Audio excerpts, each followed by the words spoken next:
ये लो, ले आया चावल, पका लो। और ये लो, रुपए बचे हैं। ये तो दुकानदार ने 30 रुपए ज्यादा दे दिए, 50 रुपए देने थे। ज्यादा दे दिए तो रख लीजिए। नहीं नहीं, हमें कभी किसी का हक नहीं मारना चाहिए। मैं अभी जाता हूँ और दुकानदार को ये 30 रुपए वापस करके आता हूँ। हाँ हाँ जाओ, सारी ईमानदारी खुदा ने तुम में ही समेट के रख दी है। और ईमानदारी का इनाम तो देखो, ये उजड़े पुजड़े घर में रह रहे हम। तुम चाहे कुछ भी कहो, लेकिन मैं किसी की 1 रुपए की भी बेईमानी नहीं कर सकता। अगर आज मैं किसी का हक नहीं मारूंगा तो खुदा मेरा हक किसी को नहीं मारने देगा। जब देखो ईमानदारी के गहने पहन के टहलते रहते हैं।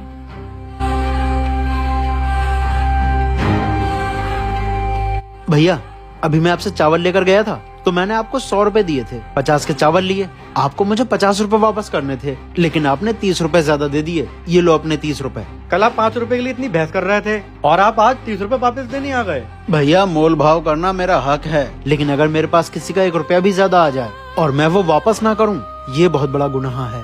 लीजिए। अरे आप नहीं भी देते तब भी कोई फर्क नहीं पड़ता। भैया, आप पे फर्क नहीं पड़ता, लेकिन मुझ पे तो बहुत फर्क पड़ता। भाई, अगर हम किसी का हक मार लेते हैं तो वो हक हमारी औलादों को चुकाना पड़ता है। अगर हम किसी का हक मार लेते हैं तो वो हक हमारी औलादों को चुकाना पड़ता है।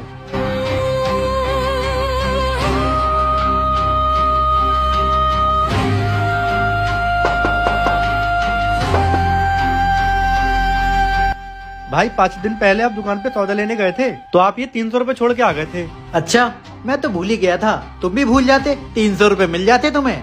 भाई अगर हम किसी का हक मारते हैं तो वो हमारी औलादों को चुकाना पड़ता है।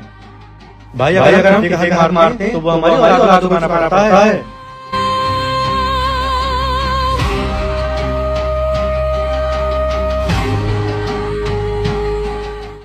जी भाई, 5 साल पहले मैंने तुम्हारे पापा से 10 लाख रुपए उधार लिए थे और मैंने उनसे कह दिया था कि ये बात किसी को बताना मत, लेकिन 2 दिन बाद वो फौत हो गए। कौन है, क्या बातें हो रही हैं? अगले ही दिन तुम्हारे पापा इस दुनिया से चले गए। फिर मेरे मन में लालच आ गया कि कौन सा किसी को पता है, मैं ये रुपए वापस नहीं करूंगा। लेकिन आज मेरे दिल में खुदा का खौफ आया, इसलिए ये रुपए देने चला आया। भाई, अगर हम किसी का हक मार लेते हैं तो वो हमारी औलाद को चुकाना पड़ता है, इसीलिए मैं तुम्हारे रुपए देने चला आया। लो।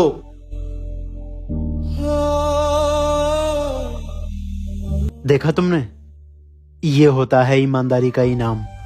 मैंने कहा था ना, अगर हम किसी का हक नहीं मारते तो खुदा हमारा हक भी मरने नहीं देता है।